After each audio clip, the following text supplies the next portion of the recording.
हमारी फूफा की डेथ हो गई तो रात के टाइम हो गई, तो हम सब औरतें तो गए लेकिन घर में बच्चे, जितने बच्चे सो रहे थे वो सोते हुए रह गए।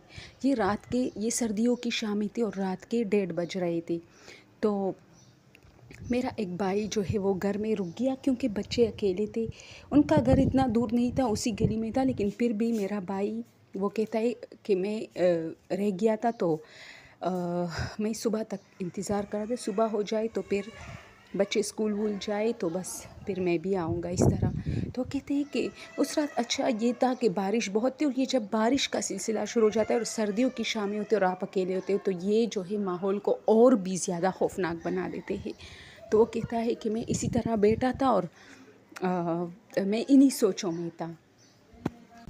तो वो कहता है कि या तो मैं उन्हीं सोचों में बैठा था, मैंने अपने फूफा को बाकायदा अपने सहन में देखा और उसकी बैक साइड थी, यानी वो पेट उसका मेरी तरफ था। तो मैं जल्दी अपनी कुर्सी से उठा। उस रात मुझे नींद कहाँ आ रही थी, एक तो ये ख़बर सुन ली, दूसरा मैं अकेला था, बारिश था, बस नींद मेरी ख़राब हो चुकी थी। तो मैं जल्दी उठा और सहन में आ गया। पहले मैं समझा कोई चोर होगा, लेकिन मैंने बाकायदा देखा मेरी फुप्पो, तो कुछ सेकंड के लिए मैं ये भूल गया था कि उसकी डेथ हो गई है।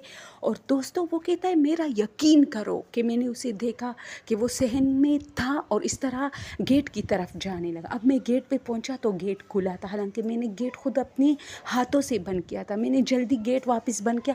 पहले मैंने गली में देखा कोई नहीं था, फिर मैंने गेट बंद किया और आया। और मैंने सारी रात बहुत, कभी लाइट जाती थी कभी आती थी गरज चमक के साथ, तो ये होता है पाकिस्तान में।